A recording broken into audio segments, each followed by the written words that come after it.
It's the Locked On Podcast Network, your team every day.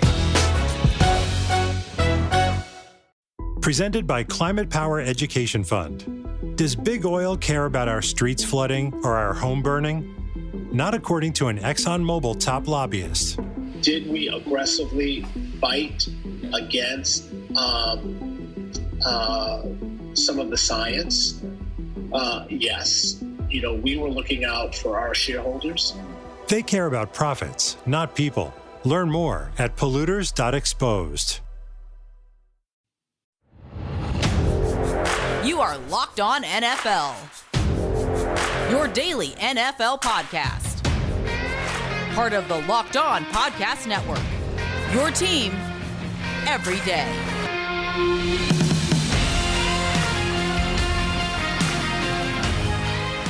Welcome back to Locked On NFL. We have a great show for you. We're going to talk about all the things that are going on around this league, releases, extra picks, everything that goes into how this team, your team, all the teams are going to get down to the numbers they need to in order to get through this off season. We're brought to you today by Rock Auto. Amazing selection, reliably low prices, and all the parts your car will ever need. RockAuto.com. Go there and tell them that Locked On sent you. This is going to be a fun one. I don't even know where to start, Jake. This is going to be something that it's all leading up to that frenzy, right? Like, what are we, 7 days out now? It's only going to get worse from here. The veteran cuts are happening. The franchise tags and lack thereof are happening. And a clue that we got when they didn't push that franchise deadline back was that they were really close to figuring out that cap number. And on Wednesday, it was announced that the teams were informed the salary cap, the base salary cap for the 2021 league year will come in at $182,500,000. That is just a little bit above the cap floor, which was set at $180,500,000.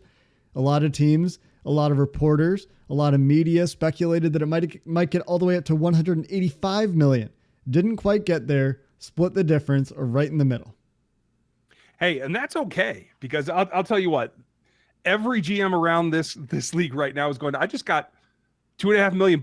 I can get somebody that can cover kicks. I can get somebody that can go ahead and be my emergency guy at X position. Like $2.5 million goes a long way when you're talking about roster spots 47 through 53.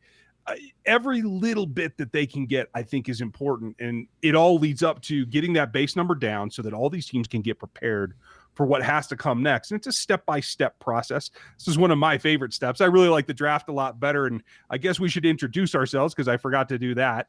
I'm Ryan Tracy. I run a company called Rogue Analytics where we look at the athleticism matrices for draft picks. We'll get into that later in the offseason, but I'm kind of looking forward to this whole thing getting going myself.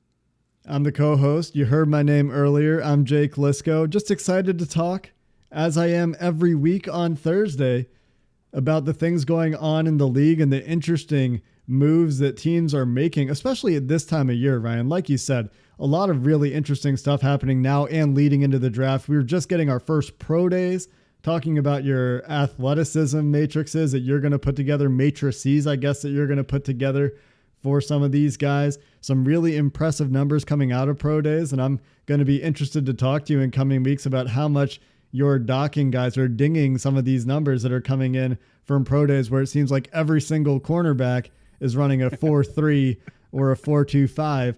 So we'll talk about that in some future weeks, I think, because today we really do have to focus on the coming frenzy. You talked about it. We talked about it last week. We're expecting to see more guys cut. We're going to talk about that coming up in segment 2. But we talked about yesterday on the show, James and Tony talked to you guys about all the franchise tags that did happen. How about some of the moves that didn't happen? There's a number of things that didn't go on, and that opens up the whole thing. I mean, there's so many, I don't know where to start. I think there's a really nice tight end that's going to be available, whether he goes back to where he was before or not, in John O. Smith. The plethora of outside linebackers that is going to be available is going to be interesting. Levante David did sign a contract. I know you have particular interest in that one. Yeah, this is actually insane. The Tampa Bay Buccaneers so infrequently give out guaranteed money. You can go look at their cap breakdown on Over the Cap or wherever you like to see your cap details. And you'll see that the signing bonus column for veterans in particular is mostly empty. On non-rookie deals, Tampa has given out guaranteed signing bonus money, prorated signing bonus money to, I believe, 2 guys on the roster. One of those is Mike Evans. One of them is Ali Marpet. And those guys got, moderate signing bonuses, a little bit bigger for Mike Evans.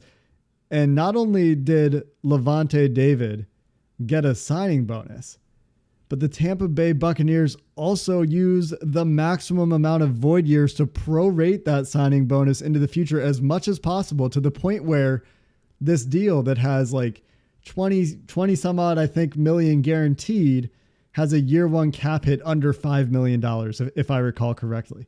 They've pushed it so hard. They're willing to take that dead cap hit in the future. And what that tells you is this is a team that thinks they have something special, and they're pulling out all the stops to run it back.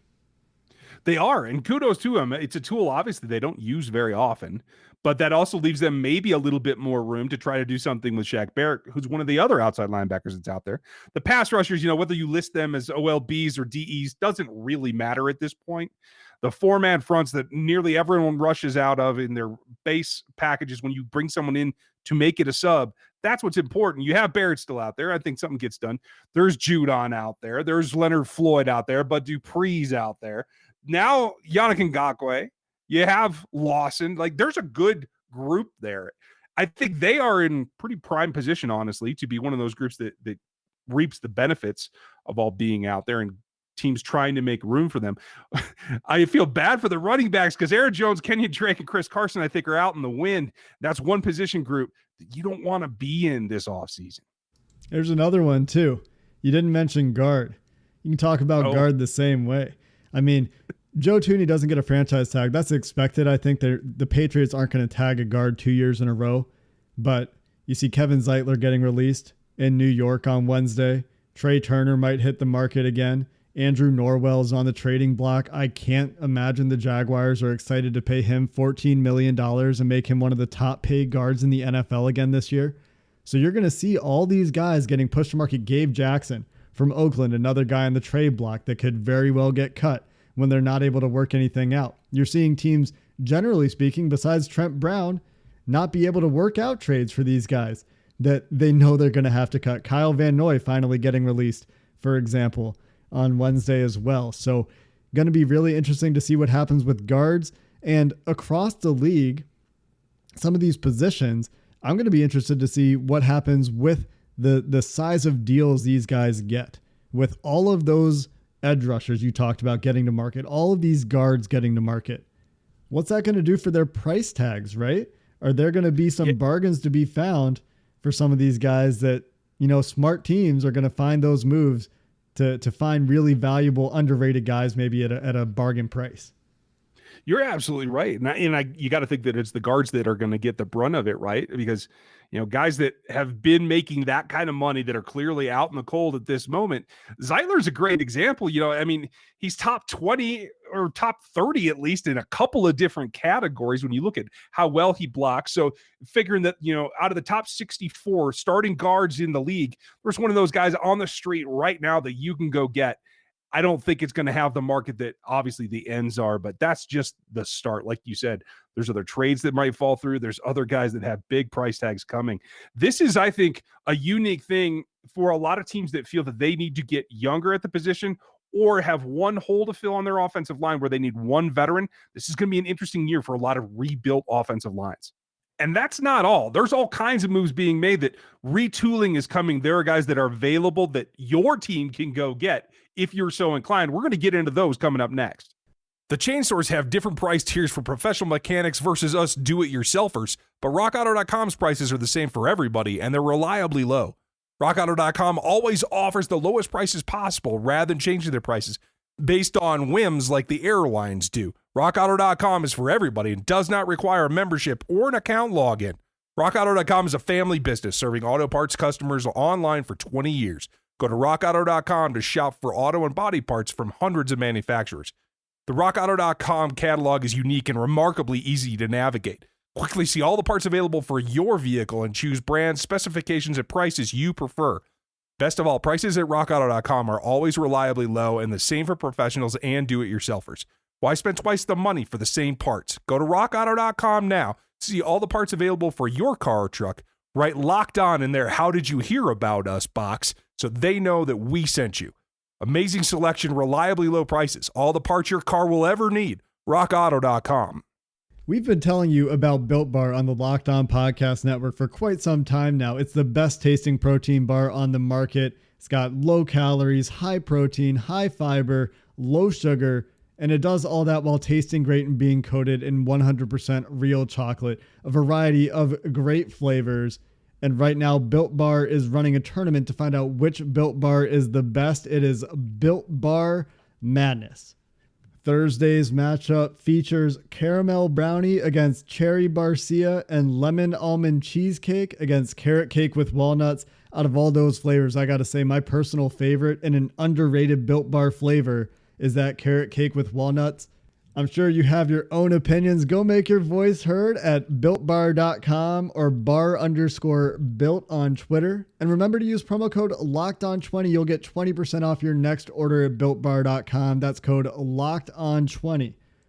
Ryan, with that cap number set, last week we talked about the quote that said, there's a massacre coming. There's a contract cut down that's going to be Black Friday for a whole week across the league. And we're seeing it kind of day by day. We're seeing more and more guys getting cut. We're hearing about guys going on the trade block. And the reason for that is, of course, the cap's gone down and there are still several teams negative to the cap. So if we're looking for teams to make continued cap cuts, you're looking at teams like the Saints, who are currently $33 million over the cap after some restructures from some other teams, now the furthest away from the cap in terms of effective cap space, according to Over the Cap. The Saints, $31.9 million away. The Eagles still have $27 million to clear. Still not sure how the Eagles are going to figure that out. The Chiefs, $21 million to clear. The Bears, $17.5. The Falcons, who only have 39 players under contract, have effectively only, or not only, but $22 million to clear because they don't have any offsets coming to help them get there. The Packers, 9.5. The Bucks, even still with that Levante David move, over the cap. So they have to figure some things out. A number of teams beyond that, very tight to the cap. The Cowboys today doing some restructures to buy themselves some room. But we're seeing cap cuts around the league. Emmanuel Sanders, still a very productive player. Kevin Zeitler, we talked about earlier, still going to make somebody a better team. But the question for all these guys is going to be, what's the market? You're seeing all these guards, we talked about it a little bit in the last segment, who were up on the trade block. And if Kevin Zeitler didn't have any takers, he might have been the best one of the bunch. Yeah, you're absolutely right. And it feels like it's so widespread. Like when you name off all those teams all in a row, like my immediate reaction is there's, that horror movie, like the serial killer walks in with an M60 and he's gunning everyone down. And those teams are the ones hiding in the little corners, waiting to make their moves so that they don't risk anything.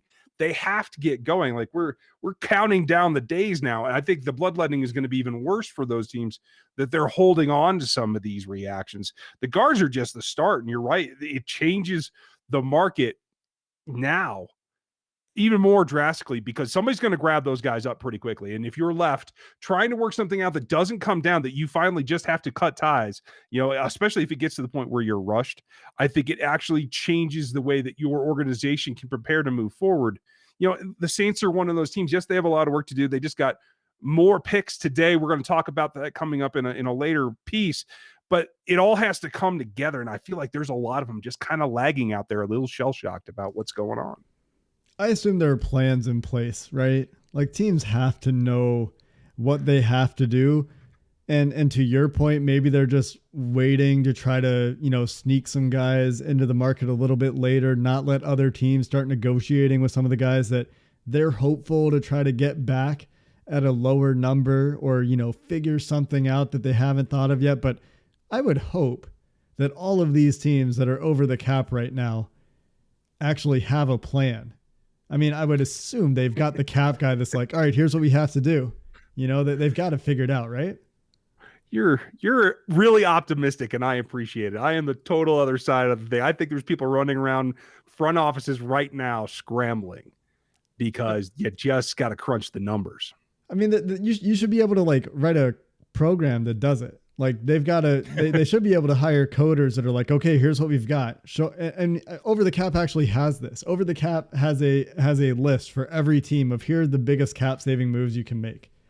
If you're a GM out there listening to Locked On NFL for some reason, go to Over the Cap and look at your team and see what the moves are that'll save you the most money.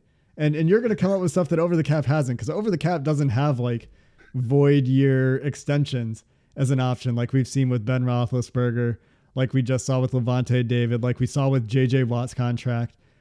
And what's going to be crazy is in 2 years, well, let's see what that cap number is, because across the league in 2 years, when all these void years start hitting, there's going to be tens of millions of dollars in dead cap hits just across the league that I don't think there's anything these teams can do about. No, it's like digging chunks out. It's going to be ridiculous. And if you are a GM that's listening to like right now today, you should be doing something else. You have work to do. At the end of the day, it's math. Crunch the numbers. I do like you bring it up. It's a very good point. The void years. Some of the more creative things that you do between signing bonus and roster bonus, how that you're able to move around and do the restructures. I thought what we saw from the Dallas Cowboys and getting some of that done, I think is telling that you got bullied, you got outlasted, you had to do the contract for Dak, and now you got to make up for it every which way that you can. That includes the math, that includes some creative terms about ways to get it done. And that's where I think there are teams in this league that aren't prepared to do that. You can have a quote-unquote cap guru who's good at doing the math and getting things put together like a puzzle, but it's that out-of-the-box thinking that I think sometimes separates teams when they have to get a huge thing done like this. And it'll be great to see what teams do a really good job of it. There are some teams that have put themselves in a really good position. There are several teams with more than $40 million in cap space to spend. And if you look at some of the deals that have been signed, talked about Levante David, talked about J.J. Watt, the year one cap hit on these deals that have tons of money, a big cash spend is coming in at like $6 million. You're going to see a bunch of teams that give out, say it's a 3-year, $30 million contract for whatever position, doesn't matter. And, $10 million is guaranteed in the form of a signing bonus. Realistically, most likely that player is going to play year 1, year 2 of that deal just because of the way the math all works out. So for the player, you're looking at the first 2 years for your likely guaranteed money, the money you're likely to get all of.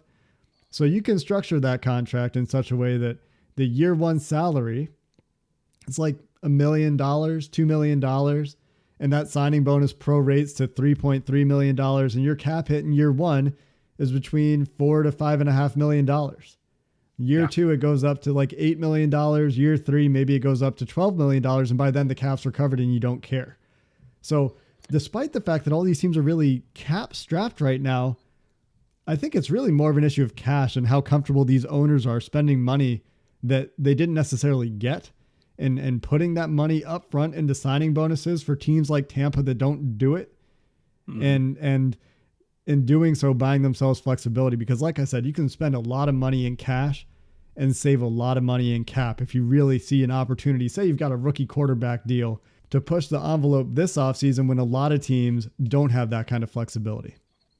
Yeah, and that's the zig and zag to have that opportunity and take the most advantage that you possibly can. That's really what it comes down to. It is back and forth, making the most of it. And I think that's also interesting. One thing we didn't cover before, just to throw it out, there were more safeties tagged this year than any other position. I think that comes back to that too, because that is a way to retain what you feel is the strength of your roster without costing you that money. The volume, the size of the tag, the volume that you have to put into the safety thing, it makes it too much of a bargain. And that's got to be playing into a number of teams as well. It's a really good point. And when you talk about value, I think that conversation does really quickly transition into our last conversation of the day, which is going to be focusing on those compensatory picks that the NFL announced on Wednesday. But just to put some context around the number, the 4th smallest franchise tag you can give out is to a safety. It is $10.6 million, according to Over the Cap, for the first franchise tag you put on a safety. And you think about how important some of the safeties around the league are to their teams, guys like Derwin James when they're healthy, guys like Harrison Smith, they're safeties that make massive impacts on their team for that money. And I think that's a market inefficiency that I'm going to be interested to watch and see. Do safeties ever get paid? Is the safety payday coming in the NFL? But that'll be a conversation for another day. We've got to talk about these comp picks because there are a lot of early comp picks this year. Maybe historic. We'll talk about that coming up next. BetOnline is the fastest and easiest way to bet on all your sports action. Football might be over, but the NBA, college basketball, and NHL are going to be back in full swing, and BetOnline even covers award shows, reality TV, all kinds of stuff. Real-time updated odds and props on almost anything you can imagine. BetOnline has you covered for all the news, scores, and odds. It's the best way to place your bets, and it's free to sign up. Head over to the website to sign up today and receive your 50% welcome bonus on your first deposit. The promo code's Locked On for BetOnline, your online sportsbook experts. David Harrison here, the Locked On Washington Football Team podcast, celebrating with you a 21-grain salute to a less boring sandwich thanks to Dave's Killer Bread. I don't know about you guys, but when I eat pizza, I eat it for the toppings, not the crust. And when I eat a sandwich, it's for what's inside the bread, not for the bread. But when I throw a sandwich on 21 whole grains and seeds, thin sliced bread from Dave's Killer Bread, it is the epitome of addition by subtraction. That thin sliced bread lets me focus on what's inside the sandwich, but also adds to the sandwich with killer taste, killer texture, killer nutrition, a subtle sweetness, and a seed-coated crust. Dave's Killer Bread is America's #1 organic bread for a reason. It tastes so stinking good. Dave's Killer Bread is made with the highest quality organic and non-GMO ingredients and is power-packed with whole grains, fiber, and protein. Visit daveskillerbread.com to learn more and look for Dave's Killer Bread in the bread aisle of your local grocery store. As you hinted at before, compensatory picks have been announced. This is like my favorite deep dark hole that nobody really understands how it works. It's this mythical formula that has balance in it, right? Well, not even the NFL understands how it works because they gave out one extra pick today and they had to come back and revise the whole list. And I believe that's due to the equality rule put in place, third round selections given away for hiring away coaches or GMs of color. And I think they just stacked them into the first year when you're supposed to spread them out. But that's just how complex this thing is. It is crazy. And this was a really interesting year. It ended up being pretty big, at least for the top compensatories that you can get, which are the third rounders. Yeah, and I guess I have to retract the teaser that I gave before I went to the break because it turns out this isn't quite as historic as I thought. That mistake that the NFL made giving a second pick to the San Francisco 49ers in 2021 when it should have been in 2022 in the third round has lowered the compensatory pick amount in the third round in total to 10. In the fourth round, though, there are 7. So that means before you get to the fifth round, those last valuable picks, maybe depending on where you see the cutoffs in the draft, Bill Belichick certainly doesn't value fifth round picks very much. You go back and look at his trade history, the amount of times he's traded fifth rounders for quality players. Those top of the fifth round picks get pushed down. And it's interesting because there seems to be a trend happening in the NFL right now where they're comfortable giving out more third round picks, especially with coaches being added into the formula. There were 4 comp picks given out for coaches that went to other teams. Only 6 of those third round comp picks, after there were 10 player based comp picks in the third round last year, were for players that went to other teams. I think it's great to see it takes a wider view of what an organization is by including the coaches in the formula. I think that's great. I'd still love some clarity about what the formula actually is, but I can hope there are things that will come eventually, right? But looking at an organization from its guts all the way out to what ends up on the field, I think that's important. And that shows you that they're recognizing that more and more. I think this may end up being a trend where you see more higher round compensatories given out because of the movement that I do think is going to continue, at least at this level, if not increase over the next few years. And like you said, this is the value ending at the fourth round. And I talked about this over on my channel. If anybody wants to check it out, it's called RGR Football on YouTube. It's a compression that I call it, by trying to get up from the bottom and down from the top. It's very similar to what Belichick does, but it is based on the value. And you nailed it before, that those fifths are interesting because every now and then you can get lucky, right? You could even get lucky in the seventh. That's fine. But when you get into the fourth, it just raising that level up into the 140s, when you talk about overall draft classes, that has a tendency to increase your hit rate. And that's what makes rosters. I remember last year, Ryan, I was doing the mock draft simulators, getting myself ready to have an idea of where all these players were going to go. And I was doing it before the comp picks were announced. And last year, the mock draft simulators didn't have it built in where they were projecting what the comp picks were going to be. I think that, Jason over at Over the Cap, Jason_OTC on Twitter, does a really good job of projecting these every year. So kudos to him.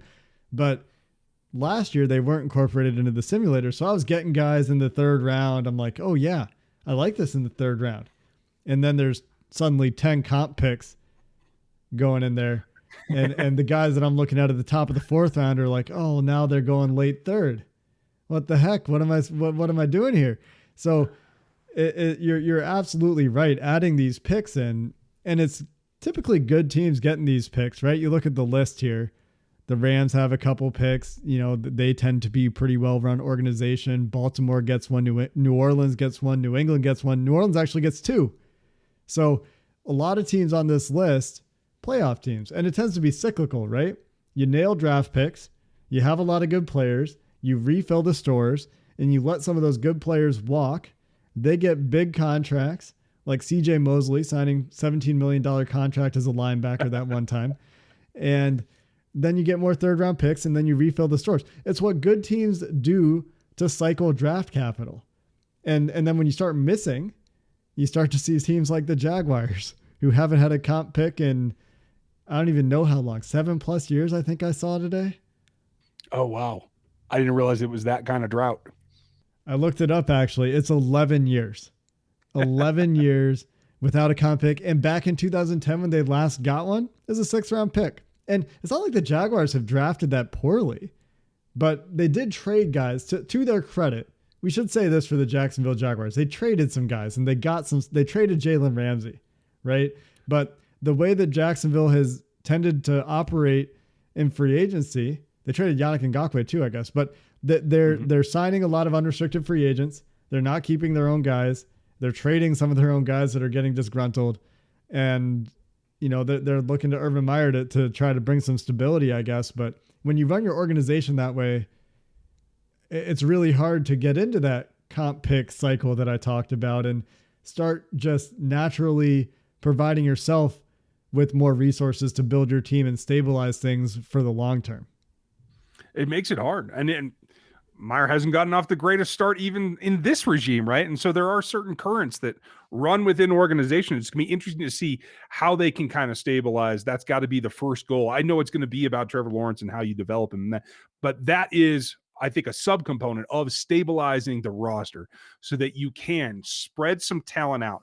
You've had guys like Jalen Ramsey. You've had what you'd hoped in Miles Jack to be a superior talent, but too specified in your selections don't give you the girth that I think you can afford to lose picks or guys that will bring you picks, and that doesn't create that cycle. So stabilizing the roster has to be job number one, in my opinion.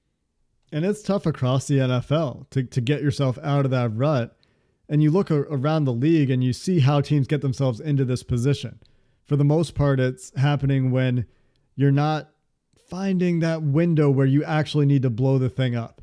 And you try to keep pushing and try to keep retooling instead of rebuilding. And we've talked about this a lot on this podcast, especially when we were going through some of the teams that are in cap hell. We talked about the opportunity to take to reset this year with the environment being what it is, and using this as a way to kind of reset things and try to get out of that rut. But teams in the NFL generally, because GMs and coaches are fighting for their job for most teams, don't like to take that year or year and a half sometimes it can take to really figure things out. And so instead you see, let's sign, Matt Flynn to a big deal. and then you draft Russell Wilson, or let's sign Matt Castle to a big deal. You see teams try to make desperate moves to stay relevant, and it just keeps kicking the can down the road, and that's why you don't get a comp pick for 11 years.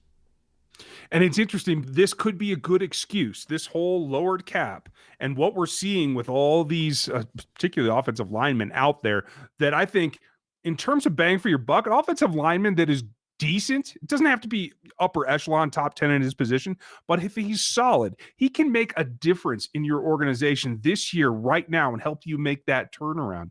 I think this is going to be interesting to see who takes full advantage of that and who gets caught in the blinders of getting under the cap and trying to support a star here or a new quarterback here instead of thinking the breadth of your roster.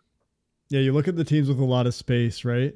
And you look for teams that are trying to take a leap or trying to get back on track. The Jaguars, of course, have the most space in the NFL, and they have great draft capital. Can they find the deals, or do they just overpay guys as they've done in the past and just try to get the stars that have not necessarily always worked out? The Jets, very similar story to the Jaguars. The Patriots, though, I mean, Bill Belichick ostensibly knows what he's doing up there. And he has $68 million to play with this year. And one of the higher draft picks I think he's probably had in his time in New England. The Colts, of course, bring in a new quarterback. They've got $46 million to spend. And then you've got teams that need to take a leap, right? The Bengals, the Washington football team, the Dolphins, the Broncos, the Chargers, the Browns, all teams that, if they do things right, you can see a changing of the guard. And a lot of people out there listening are probably thinking, those teams don't know what they're doing. That's why they are where they are every year. They're perennially in the gutter. Well, they have an opportunity here.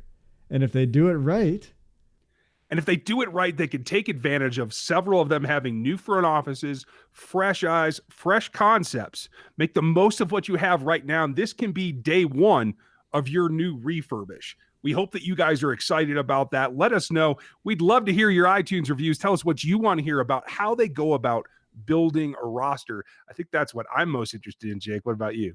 Well, if you've been listening to us on Thursdays, you know that I am fascinated by the cap aspect of things, maybe this year more than most years because of the unusual nature of the reduced cap this year and just how it fits into team building. Do you actually buy that teams like the Bengals, the football team in Washington, the Dolphins, the Broncos, the Chargers, the Browns, the Panthers can get on top?